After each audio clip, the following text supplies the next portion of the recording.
Bueno, buenas tardes a todos. ¿Cómo están? Mi nombre es Sergio Ábalos, soy jefe de trabajo práctico de la Cátedra de Farmacología Básica y General.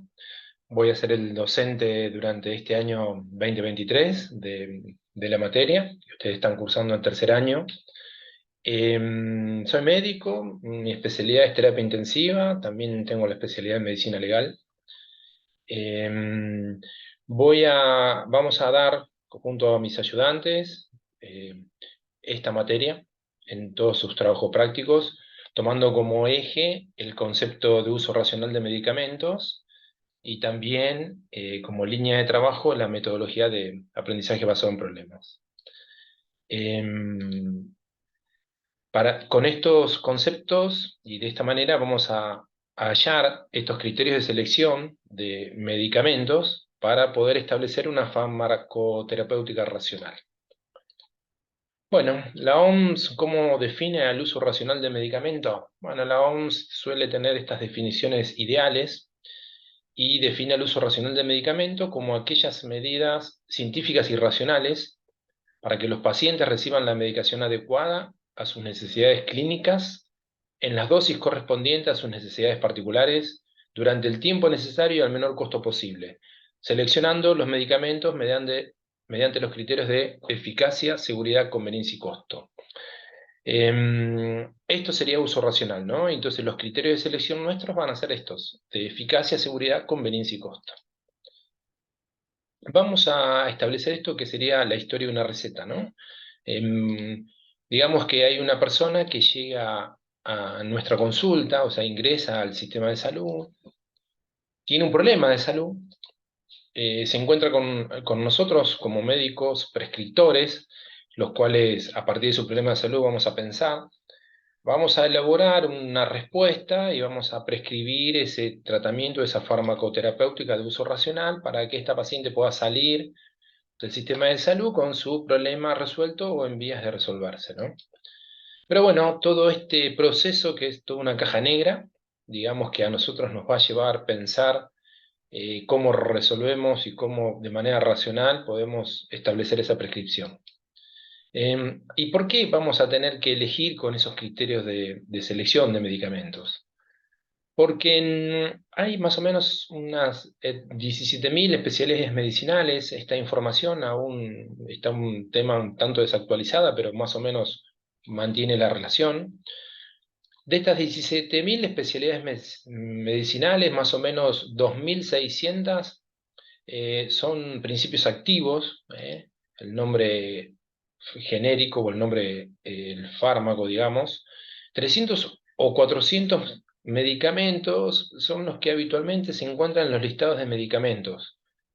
Y en atención primaria de la salud, entre 40 y 50 medicamentos son los que podemos, digamos, llevar adelante la prescripción de todas las patologías prevalentes en atención primaria.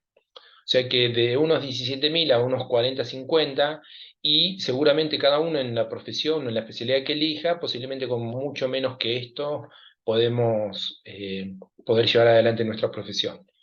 Está de más decir entonces que, ya que son menos de 50, deberíamos conocer de estos medicamentos que prescribimos durante toda nuestra práctica médica, conocer todos sus aspectos. ¿Cómo elegir? ¿Cómo vamos a elegir? Bueno, usando este método de problema, vamos a tener este problema de salud de esta persona, que ese problema puede ser una patología, también puede ser un síntoma, una tos, un dolor, o alguna dolencia. Y acá estoy tratando un poco lo que es, digamos, la parte emocional, la parte de salud mental de esa persona. Estos tres maneras de presentarse su problema de salud, digamos, vamos nosotros a tener que definirlo, identificarlo, digamos, hacer el diagnóstico, digamos, por medio de exámenes o métodos complementarios de estudios. Vamos a conocer esa historia natural de la enfermedad. La historia natural entendida en este concepto como cómo sería, qué pasaría de aquel síntoma o de aquella patología en la cual yo no intervengo. Si yo no intervengo ante un resfrío, probablemente esa persona estará unos días mal, con mucosidad, por ahí alguna febrícula, y en 7 días más o menos esa persona se puede recuperar. Pero si esa patología es una enfermedad pulmonar obstructiva crónica, dejado a su evolución, seguramente lo va a llevar a ese paciente en lo que podría ser una insuficiencia respiratoria y posiblemente lo lleve a la muerte. Lo mismo que una diabetes, digamos, un paciente diabético que si no tomamos intervención, si lo dejamos a su historia natural, ese paciente va a tener una evolución de lesiones microvasculares o macrovasculares y con afectación de órganos importantes como riñón, retina e incluso nervios periféricos, pudiendo ese paciente terminar en amputaciones, ¿no? Entonces de eso un poco trata la historia natural de qué pasaría si nosotros no intervenimos farmacológicamente o de manera farmacoterapéutica a estos pacientes. Y aumentarían los aspectos de morbilidad y mortalidad. Ese problema de salud, una vez que lo conocemos, vamos a tratar de entender la fisiopatología. Es necesario conocer la fisiopatología de ese problema, de su, por ejemplo, hipertensión, de su insuficiencia cardíaca, para elaborarla de manera esquemática, o sea, hacer un esquema. Esta materia no es ni fisiología ni patología, pero farmacológicamente vamos a elaborar un esquema de la fisiopatología de la hipertensión arterial, por ejemplo, para poder identificar en qué sitio de intervención vamos a actuar. Por ejemplo, si vamos a tener que disminuir una precarga o una poscarga o mejorar la contractilidad, y vamos a poder mejorar lo que sería un fallo cardíaco o una disfunción cardíaca. Y vamos a tratar de retomar la hemostasia previa, ¿no? Entonces, esos sitios de intervención o esa fisiopatología nos va a marcar los objetivos de tratamiento. Nuestros objetivos de tratamiento, primero, bueno, así como lo mencionamos en la diapositiva previa, va a ser revertir a la situación fisiológica normal. Vamos a evitar que esa enfermedad progrese, tal cual lo hemos dicho, como por ejemplo en diabetes, para no terminar en una insuficiencia renal, o sea, disminuir morbilidad, y también vamos a tener que prevenir las complicaciones o la muerte, que una placa ateromatosa nos lleve a una cardiopatía isquémica que complique con un YAM y a la muerte de la persona, ¿no? O sea que nuestros objetivos de tratamiento, en definitiva, van a tender a disminuir la morbilidad y por sobre todo la mortalidad epidemiológicamente de esa patología o dolencia. Para eso nos vamos a establecer estrategias de tratamiento. Esas estrategias pueden ser de tres tipos, digamos, ¿no? Van a ser primero estrategias no farmacológicas. Vamos a tener estrategias de tipo farmacológica, que es un poco la materia que nos convoca este año, y otras estrategias que pueden ser hacer derivación a un centro de mayor complejidad, o interconsultas, alguna otra especialidad que nos excede en nuestro conocimiento, ¿eh? Y principalmente lo farmacológico, que va a ser, digamos, en base a unas preguntas que nos vamos a hacer cuando abordemos la farmacología, es ¿qué hace el fármaco? ¿Cómo funciona? Y nos vamos a preguntar también si ese fármaco es seguro, si le viene bien al paciente y si lo va a poder comprar. Esas preguntas se van a ir respondiendo una a una y vamos a ir estableciendo esos criterios de selección según esas respuestas a estas preguntas. Entonces, cuando uno nos pregunta qué hace el medicamento o qué hace el fármaco, vamos a hablar de la farmacodinámica, o sea, qué hace el medicamento en el organismo. Si vamos a preguntar cómo funciona, estamos hablando de si tiene eficacia clínica, un concepto que ya vamos a evaluar. Cuando nos preguntamos si ese medicamento es seguro, estamos hablando ni más ni menos qué efectos adversos o qué reacciones adversas a medicamento está teniendo ese fármaco. Cuando digamos si le viene bien al paciente, vamos a ver algunos aspectos de farmacocinética, contraindicaciones e interacciones. Digamos, qué está haciendo el organismo cuando ese medicamento ingresa al organismo, ¿no? Y por último nos vamos a preguntar, ¿lo va a poder comprar? Digamos, principalmente, ¿cuál es el costo de ese medicamento o de ese tratamiento para que podamos cumplir con estos criterios de selección y cumplir con nuestros objetivos de tratamiento? Es decir, que en este resumen, en los criterios de selección de medicamentos o criterios de selección farmacológico, vamos a tener la farmacodinámica, la eficacia clínica, los efectos adversos, este aspecto que lo vamos a llamar conveniencia, que es la farmacocinética, contraindicaciones e interacciones y el costo del tratamiento del medicamento. Vamos a comenzar con lo que es la farmacodinamia. La farmacodinamia es cuando tenemos ese fármaco se va a unir a ese sitio de acción y va a producir un efecto terapéutico, ¿no? Un efecto celular o un efecto farmacológico. Ese fármaco, a su vez, puede tener un sitio de acción, o puede ser de acción inespecífica también, o de acción específica si se une a este sitio.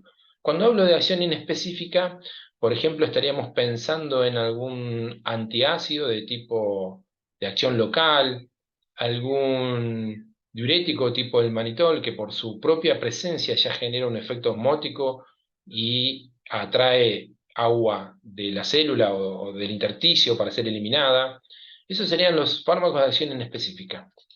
Cuando ese fármaco de acción específica va a actuar sobre un sitio de acción, ese sitio de acción se puede estar representado por receptores de membrana o receptores intracelulares, por canales, enzimas o algún otro sitio de acción. Y vamos a tener ejemplo, como por ejemplo sobre los receptores, vamos a decir que tenemos agonistas adrenérgicos, bloqueantes beta o bloqueantes cálcicos, según sean agonistas o antagonistas de estos sitios de acción. Entonces, el primer criterio de selección, de esto que estamos hablando, es la farmacodinamia, va a ser ni más ni menos que el mecanismo de acción. Bien, cuando pasamos al analizar el segundo criterio, este es un criterio más clínico, es de eficacia clínica. Ya este segundo criterio lo van a ver principalmente en farmacología aplicada, pero la eficacia clínica se define como la capacidad de un fármaco para lograr los objetivos de tratamientos. Es decir, modificar favorablemente el pronóstico o el curso de una enfermedad o síntoma. Modificarlo de manera favorable. Entonces, ¿cómo lo va a hacer eso? ¿Cómo va a hacer ese medicamento modificarlo de manera favorable? Para esto vamos a tener que recurrir a fuentes de información, porque en esas fuentes de información, a partir de la medicina basada en la evidencia, vamos a poder saber si ese medicamento realmente modifica favorablemente el curso o el pronóstico de esa enfermedad. Entonces, vamos a poder leer estos ensayos clínicos o algunos estudios pragmáticos, incluso estudios como epidemiológicos, como casos y controles o alguna cohorte, que nos van a dar distintos niveles de evidencia. Estos niveles de evidencias se sustentan en guías de tratamiento usadas por las guías SIN, ¿no? Donde vamos a tener básicamente los tipos de evidencia en niveles, estos niveles del 1 al 4, a su vez el 1 en 1A, 1B, 2A, 2B, 3 y 4, pero también vamos a tener grados de recomendación. A veces sociedades científicas o grupos de expertos se juntan, analizan distintos tipos de evidencias y dan grados de recomendación, desde mayor recomendación a menor recomendación. Más o menos combinan tanto los niveles de evidencia como los grados de recomendación, que el primer nivel de evidencia son aquellos metaanálisis de ensayos controlados randomizados, o por lo menos un ensayo controlado de tipo randomizado. Ya hablando del nivel 2, tanto A como B, o el grado de recomendación B, vamos a tener que por lo menos un estudio controlado esté bien diseñado y puede no estar randomizado. O el 2B, por lo menos un estudio casi experimental de otro tipo, pero que esté bien diseñado, ¿no? Y vamos a tener el nivel 3, incluso el grado de recomendación B, aquellos estudios descriptivos que no son experimentales, pero que están bien diseñados, tales como estudios comparativos, estudios de correlación y los casos y controles que vamos a ver durante la cursada. Ya en el nivel 4 sería casi esto que estoy haciendo yo, digamos, es el informe de un comité de expertos o opiniones o experiencia clínica de autoridades respetadas, cuando no tenemos otros niveles de evidencia. Esto lo vamos a poder ir imaginando cuando nos vamos a un congreso o cuando estemos en una residencia y nuestro jefe de servicio o tal vez nuestro jefe de residentes se nos esté dando su opinión o su experiencia en base a autoridades. Siempre estos niveles se van a ir cayendo en la medida que cuando uno aparezca con un metaanálisis de ensayo clínico, va a estar por sobre la opinión del experto, ¿no? O la opinión del comité, según el grado de recomendación. Dicho esto, vamos a ver el tercer criterio de selección, que es el efecto adverso, o también llamado reacción adversa a medicamentos, que habla más que nada de la seguridad de los medicamentos. ¿eh?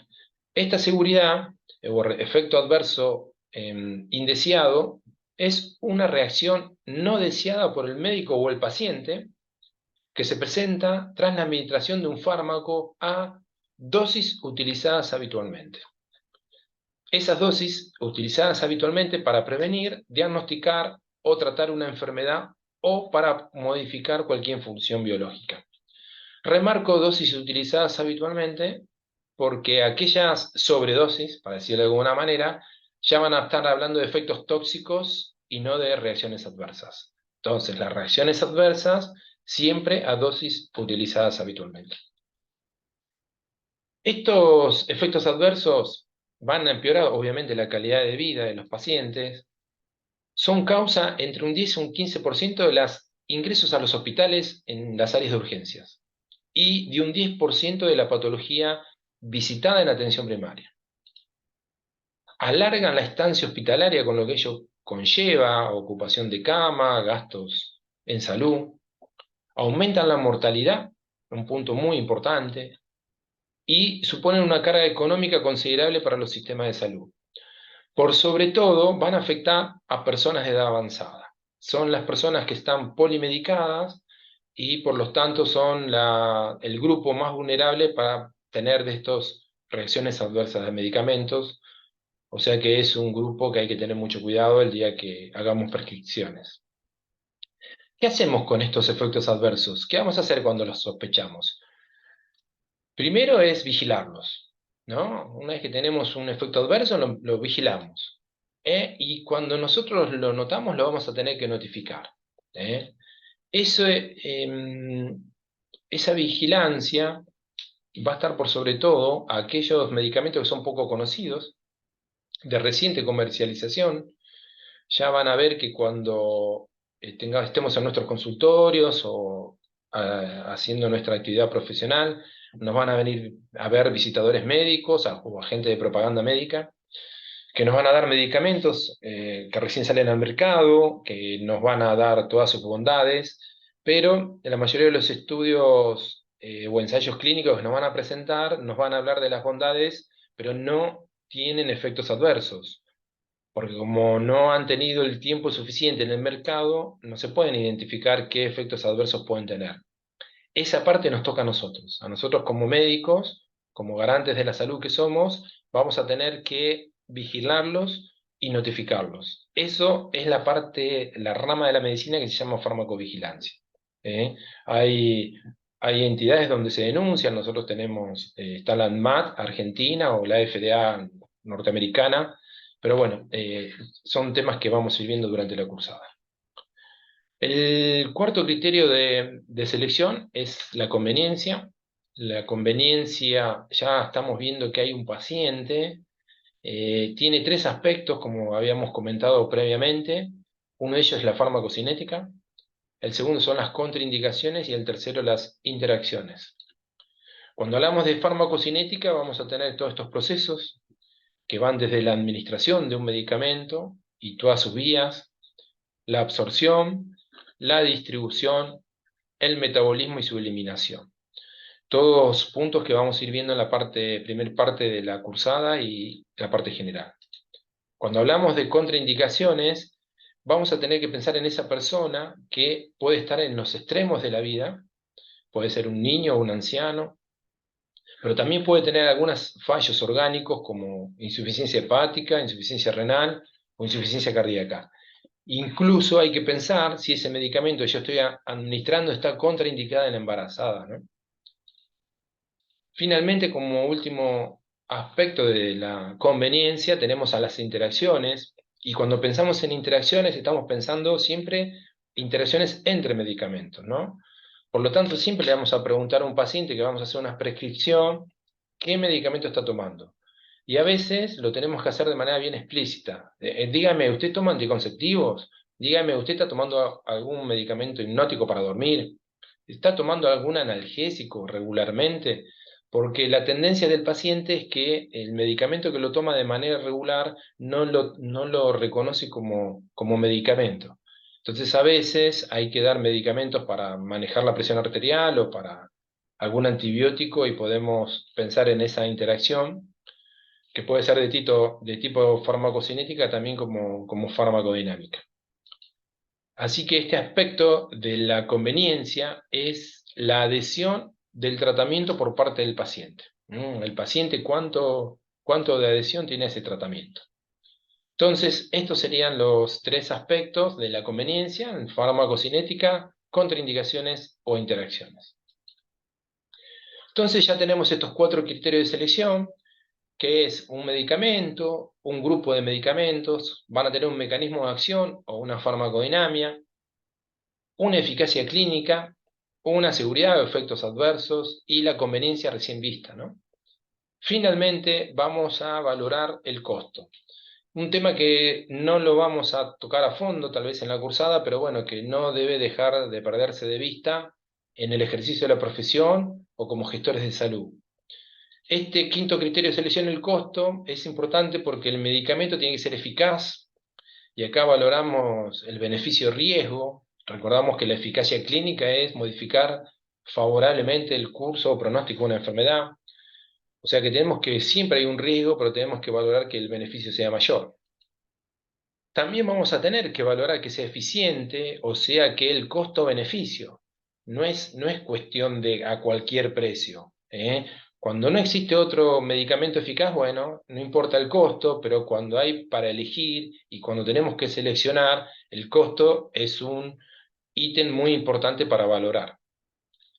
Finalmente, que sea accesible, que el medicamento esté al alcance de todos, romper todas las barreras, tanto barreras geográficas como barreras culturales, porque ese medicamento tiene que estar al alcance de todos por igual, para el beneficio de la salud pública también. Entonces, en nuestros criterios de selección van a ver acá que tengo teñido en un color celestito 3 aspectos: la farmacodinámica, la eficacia y la seguridad. Prácticamente estos 3 conceptos los podemos estudiar del libro. Digamos que uno se sienta y empieza a estudiar del libro sin necesidad de tener un paciente. Cuando ya valoramos los aspectos de conveniencia y costo, sí o sí tenemos que tener ese paciente. Acá ya hay una persona que tiene aspectos cinéticos, va a tener contraindicaciones e interacciones y va a tener accesos o no al tratamiento. Posteriormente, una vez que nosotros establecimos cuál medicamento o grupo de medicamento es el apropiado según nuestros criterios de selección, vamos a tener que hacer una prescripción.